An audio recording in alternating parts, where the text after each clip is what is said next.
Assalamualaikum warahmatullahi wabarakatuh. Salam sejahtera untuk kita semua.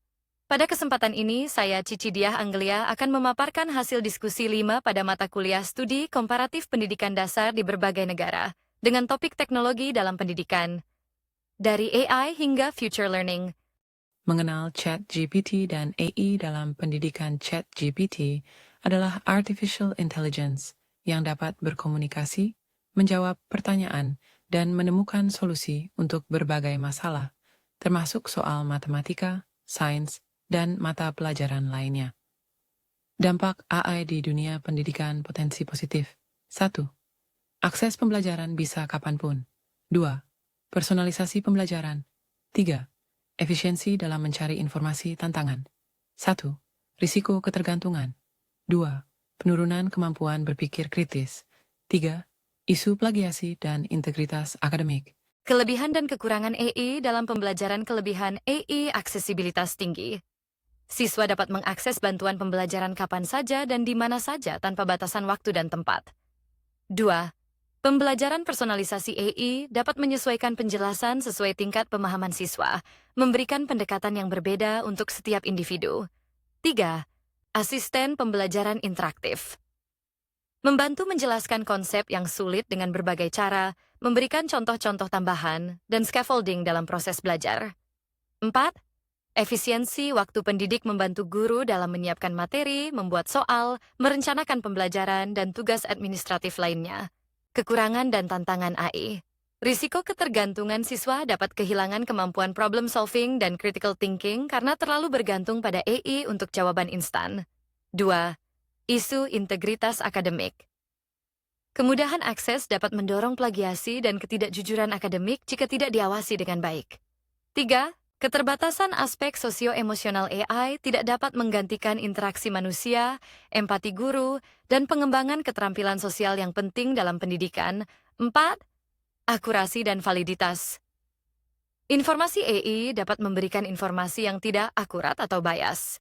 Perlu verifikasi dan literasi digital yang kuat. 5. Kesenjangan digital. Tidak semua siswa memiliki akses yang sama terhadap teknologi dan internet, menciptakan gap dalam pembelajaran. Sikap pendidik menghadapi AI. Pendekatan bijak dalam mengintegrasikan AI. 1. AI sebagai alat bantu, bukan pengganti. Posisikan AI sebagai alat scaffolding yang membantu proses belajar, bukan sebagai sumber jawaban tunggal. Guru tetap menjadi fasilitator utama. 2. Mengembangkan literasi digital dan AI, ajarkan siswa cara menggunakan AI dengan bijak, memverifikasi informasi, dan memahami keterbatasannya. 3. Fokus pada higher order thinking skills, desain pembelajaran yang menekankan analisis, evaluasi, kreativitas, dan critical thinking yang tidak bisa sepenuhnya digantikan AI. 4. Menetapkan etika dan aturan penggunaan. Buat panduan jelas tentang kapan dan bagaimana AI boleh digunakan, serta konsekuensi penyalahgunaan. Yang perlu diingat adalah, teknologi harus diintegrasikan dengan mempertimbangkan pedagogi yang tepat, tidak sekadar menambahkan teknologi tanpa tujuan pembelajaran yang jelas. Pengalaman pemanfaatan AI dalam pembelajaran. Implementasi AI di kelas sekolah. 1. Sebagai asisten persiapan mengajar menggunakan AI untuk brainstorming ide pembelajaran dan aktivitas kelas yang kreatif. Menyusun rencana pelaksanaan pembelajaran, RPP, dengan struktur yang lebih variatif. Membuat soal evaluasi dengan berbagai tingkat kesulitan dan jenis. Pilihan ganda, esai, HOTS. Menghemat waktu persiapan hingga 30-40%, sehingga bisa fokus pada aspek pedagogis. 2. Diferensiasi dan personalisasi pembelajaran. Mengarahkan siswa dengan kemampuan berbeda untuk menggunakan AI sebagai tutor personal. Siswa yang kesulitan dapat meminta penjelasan ulang dengan cara berbeda dari AI. Siswa kelas tinggi dapat mengeksplorasi materi lebih dalam dengan bimbingan AI, mengurangi kesenjangan pemahaman di kelas yang heterogen. 3. Pengembangan literasi digital dan critical thinking memberikan tugas membandingkan jawaban AI dengan sumber lain untuk melatih verifikasi informasi.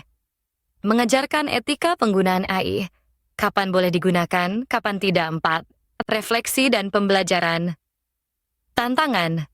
Beberapa siswa mencoba menggunakan AI untuk mengerjakan tugas tanpa usaha berpikir sendiri. Solusi. merancang tugas yang membutuhkan analisis, kreativitas, dan refleksi pribadi yang tidak bisa sepenuhnya digantikan. AI hasil positif.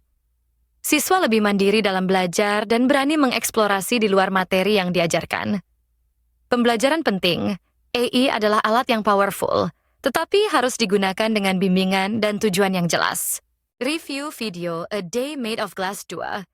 Teknologi dalam video yang telah ditemui dan dimanfaatkan smart devices tablet dan smartphone dengan aplikasi pembelajaran dan edugame interaktif interactive whiteboard. Papan tulis digital yang dapat disentuh dan digerakkan dengan leluasa. Sudah ada video conference meeting jarak jauh, Zoom, Google Meet, tanpa batasan ruang dan waktu. Sudah ada cloud computing penyimpanan dan akses data dari mana saja secara real-time. Sudah ada IoT and connectivity. Semua perangkat terhubung dan terintegrasi secara seamless berkembang. Refleksi dan persiapan. Sebagai pendidik dengan cara mengembangkan literasi digital dengan memahami teknologi, melakukan integrasikan teknologi dengan tujuan pedagogis yang jelas, mengikuti pelatihan, workshop, dan webinar teknologi pendidikan, serta menguasai keterampilan 4C critical thinking. Kesimpulan integrasi teknologi AI seperti ChatGPT dalam pendidikan menawarkan peluang besar dalam meningkatkan aksesibilitas dan personalisasi pembelajaran, namun juga menghadirkan tantangan terkait ketergantungan, integritas akademik, dan kesenjangan digital. Menghadapi perkembangan teknologi masa depan seperti yang digambarkan dalam A Day Made of Glass 2, peran pendidik menjadi semakin krusial, yakni bukan hanya sebagai pengguna teknologi, tetapi sebagai fasilitator pembelajaran digital yang bijaksana, pembimbing literasi digital dan critical thinking, serta penjaga etika akademik. Kunci keberhasilan terletak pada kemampuan pendidik untuk mengintegrasikan teknologi secara bijak sebagai alat bantu pembelajaran, bukan pengganti proses berpikir dan interaksi manusiawi. Dengan terus mengembangkan kompetensi 4C, critical thinking, creativity, collaboration, communication, menjaga keamanan digital, dan berkomitmen pada pembelajaran berkelanjutan untuk menciptakan pendidikan yang lebih baik, inklusif, dan bermakna bagi setiap siswa di era digital. Demikian pemaparan diskusi 5 ini. Terima kasih atas perhatiannya. Wassalamualaikum warahmatullahi wabarakatuh.